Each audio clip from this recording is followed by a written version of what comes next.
That night was the scariest night of my life. My water broke, and I needed to get to the hospital.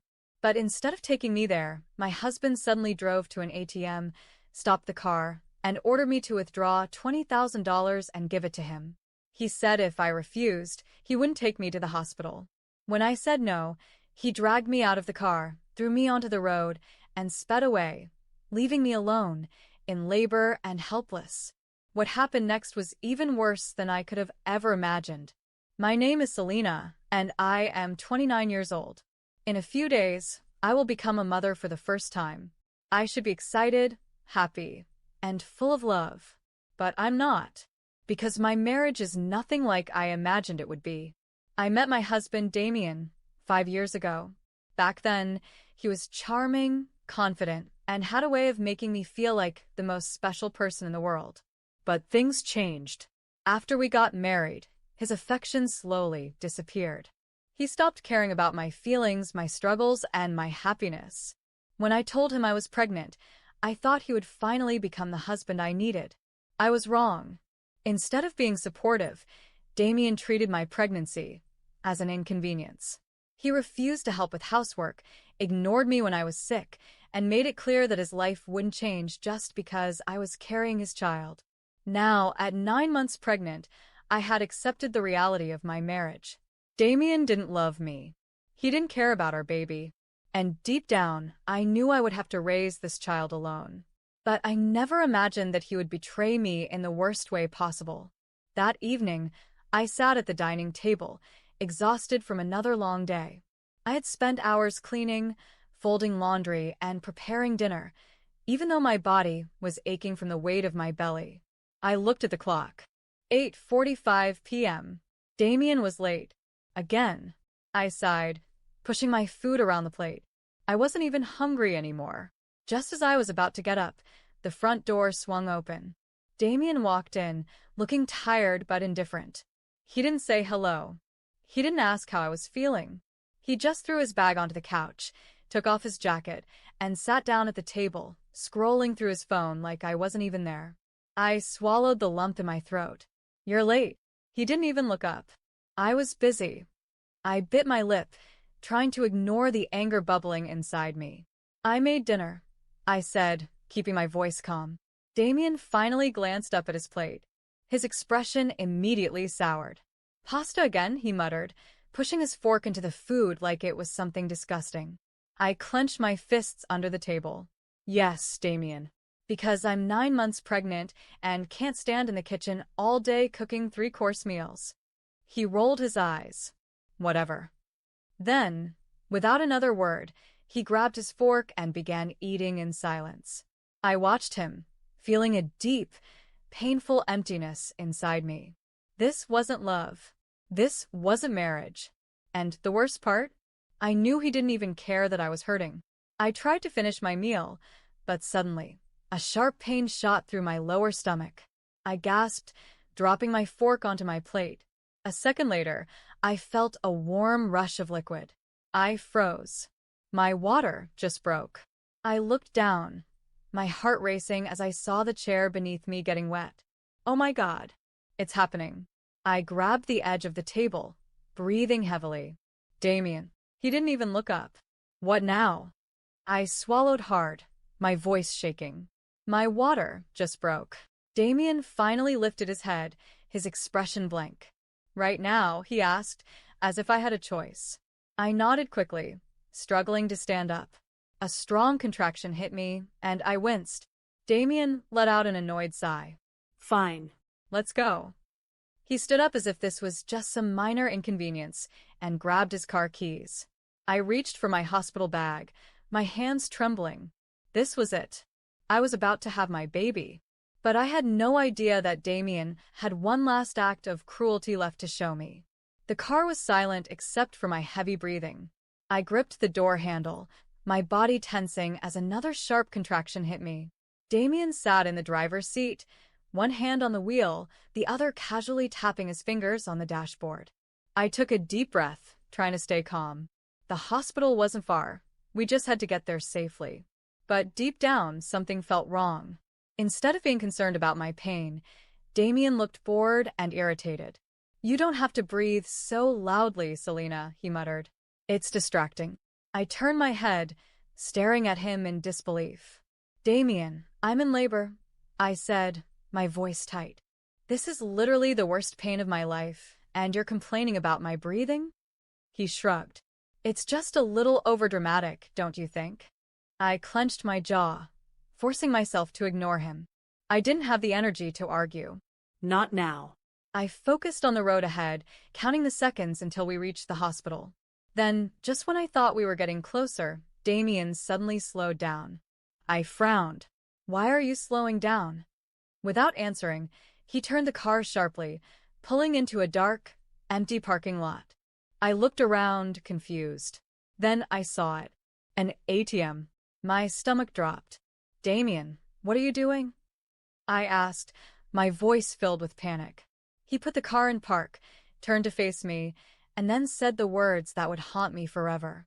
Before we go to the hospital, he said, his voice calm but firm, I need you to withdraw $20,000. I froze. For a moment, I thought I had misheard him.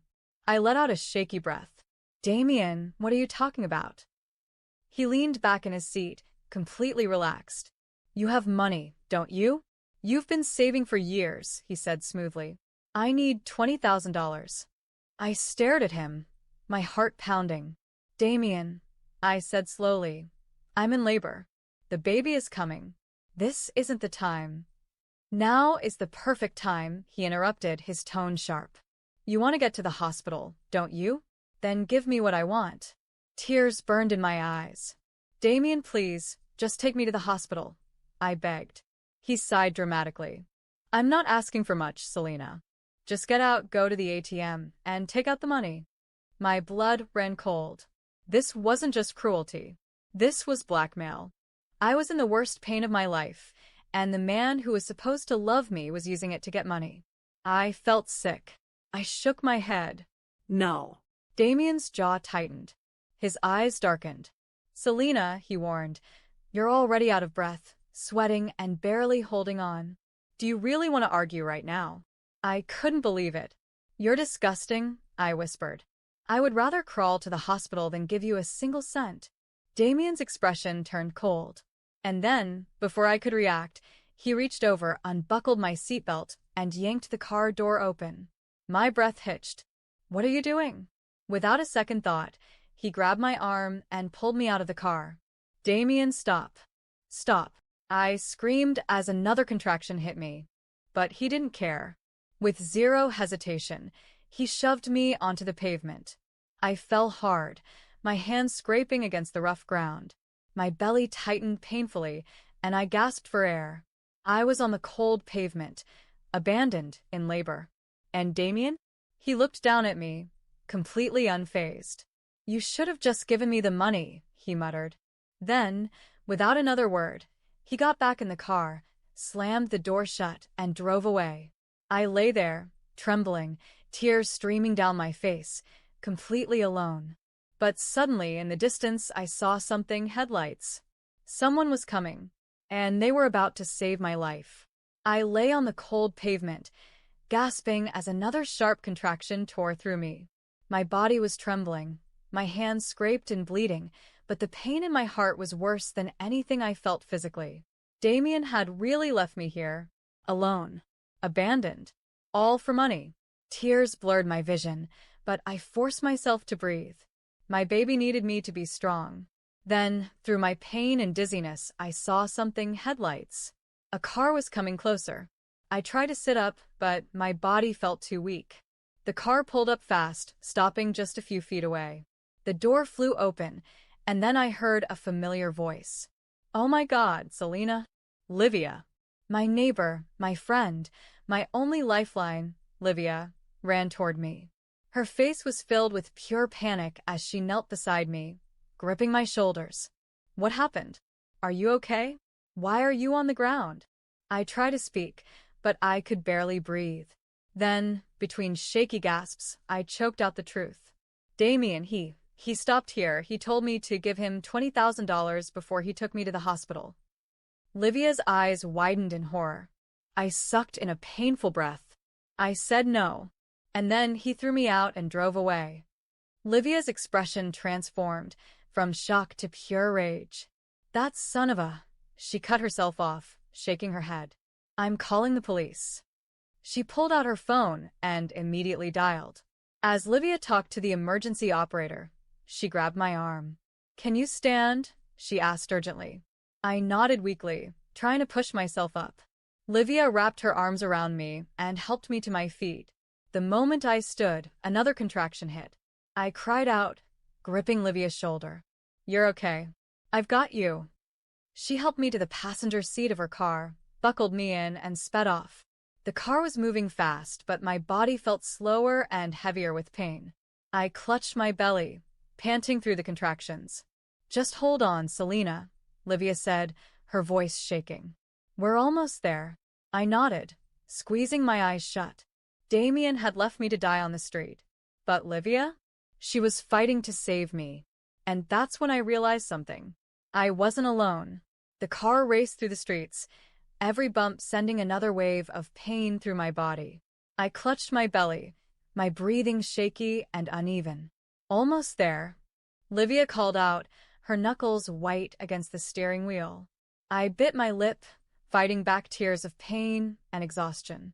The moment we pulled into the hospital entrance, Livia slammed the brakes and jumped out of the car. She ran toward the hospital doors, yelling for help. Within seconds, 2 nurses and a doctor rushed outside with a wheelchair. One of the nurses helped me out of the car as I let out a weak, pained sob.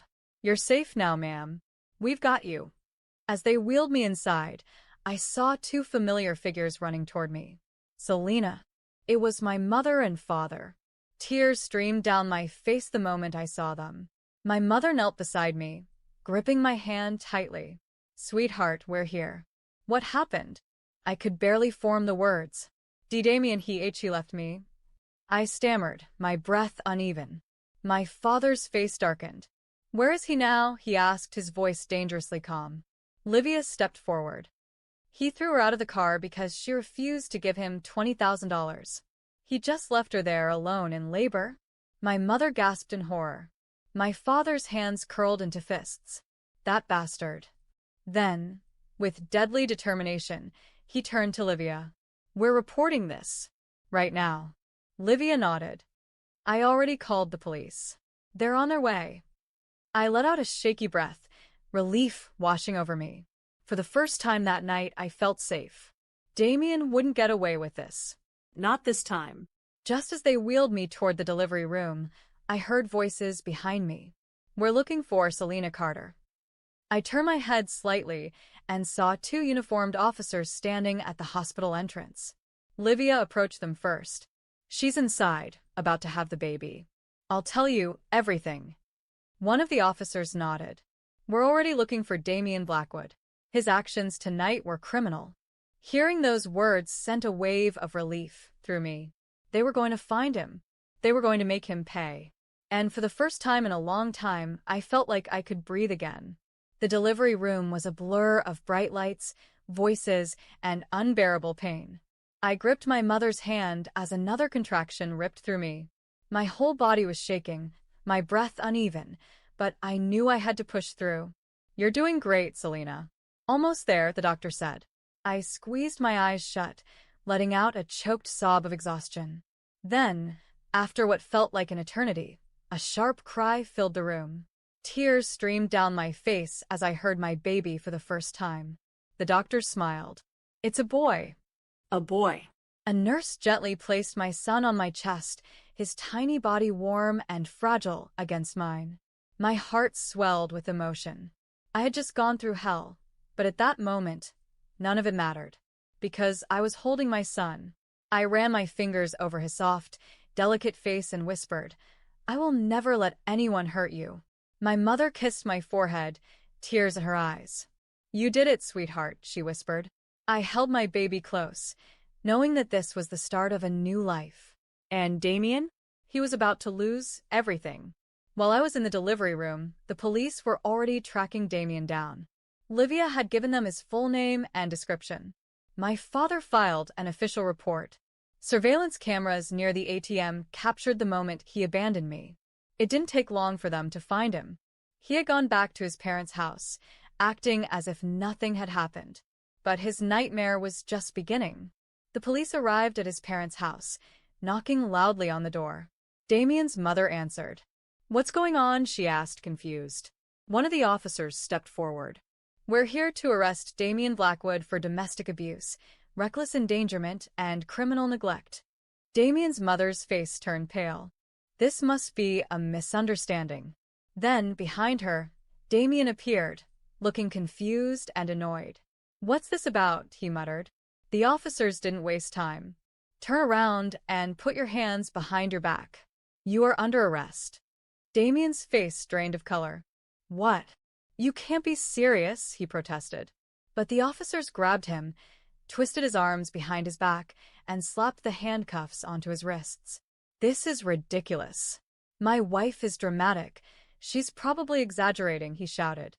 But the officers ignored him. "You left your pregnant wife on the street while she was in labor," one of them said coldly. "That's not exaggeration. That's a crime." Damien's mother gasped in shock. "Tell me this isn't true." But it was too late. The officers shoved Damien toward the police car. His life, his control over me, his power, his arrogance was crumbling. For the first time, Damien looked afraid. And it was about time. The next morning, as I lay in my hospital bed, holding my son, my father walked in. His expression was serious but victorious. "Selena," he said gently. "They got him." I looked up, my heart pounding. "Damien?" My father nodded. "He was arrested last night at his parents' house. He's in jail now." A wave of relief washed over me. "What's going to happen next?" I asked. My father's expression hardened. "They're charging him with domestic abuse, endangerment, and abandonment.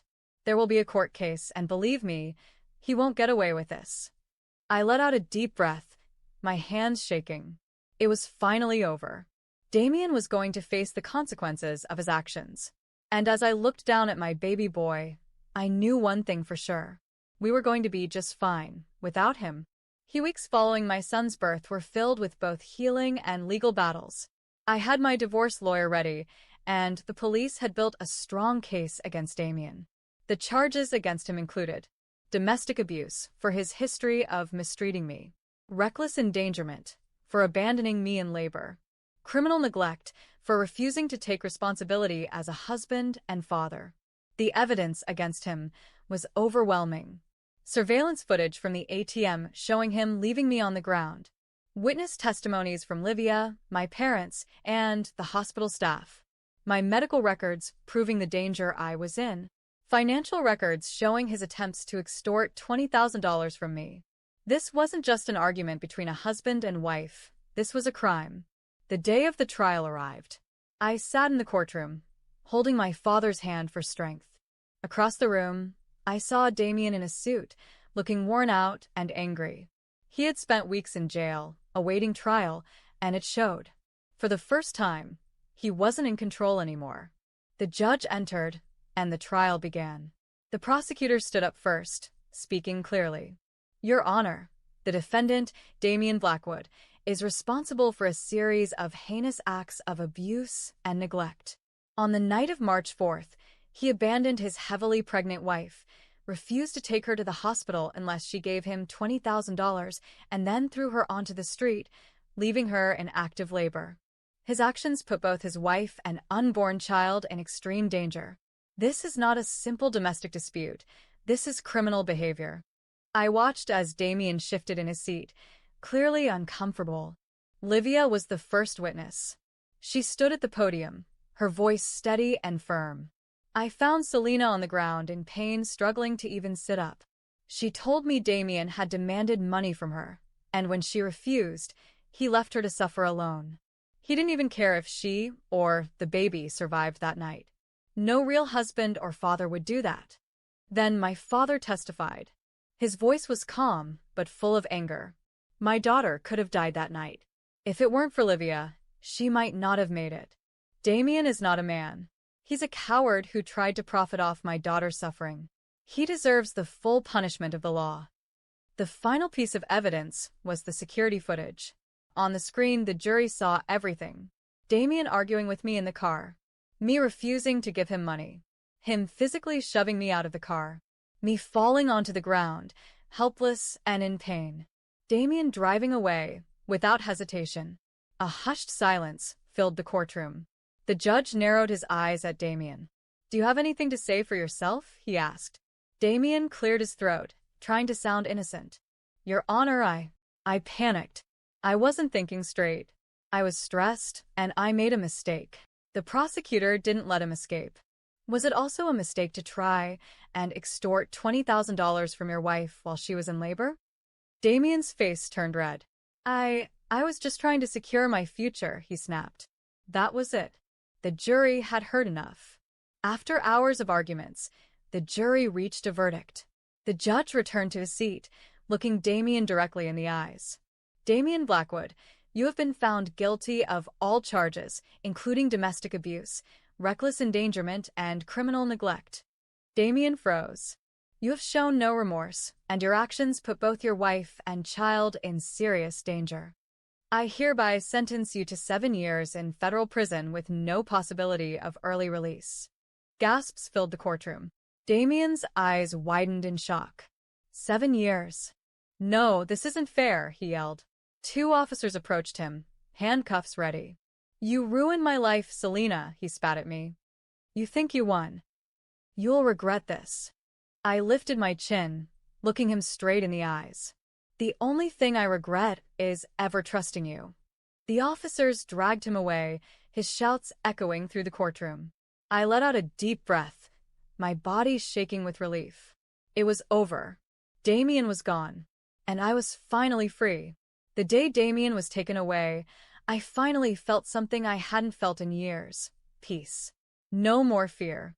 No more walking on eggshells. No more feeling like I was trapped in a loveless marriage. I was free, and so was my son. 2 weeks after the trial, my divorce was finalized. Damien no longer had any legal ties to me or my son. I was granted full custody. He was legally required to stay away from us, even after his prison sentence. I sat in my lawyer's office, signing the final papers, my hands steady and sure. "Congratulations, Selena," my lawyer said. "You're officially free." I let out a deep, relieved breath. It was finally over. For the next few months, I focused on healing and rebuilding my life. My parents helped me take care of my son while I adjusted to motherhood. Livia became like a sister to me, always checking in and supporting me. I started therapy, learning to heal from years of emotional abuse.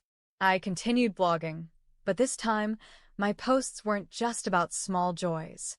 They were about strength, survival, and starting over. Most importantly, I learned to love myself again. I had spent so long trapped in a toxic marriage, believing that I didn't deserve better. But now? I knew my worth. I was a survivor. From time to time, I heard small updates about Damien. He struggled in prison, unable to manipulate his way out. He lost everything, his job, his reputation, his control over me.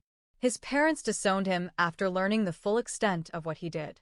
He tried to appeal his sentence, but the court rejected him. The last thing I heard, he was completely alone. And for the first time, I didn't feel sad for him. He made his choices. He lived with the consequences. And I was finally free from his shadow. One morning, I sat by the window, holding my son in my arms. He had grown so much in just a few months, his bright eyes looking up at me with pure love. I smiled, kissing his tiny forehead. "It's just you and me now, baby." He let out a soft giggle, his little fingers grabbing mine. I closed my eyes, taking in the moment. I had lost so much, but I had also gained everything that mattered.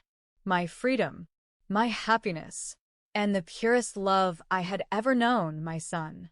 No matter what the future held, I knew one thing for sure. We were going to be okay, because we were finally free.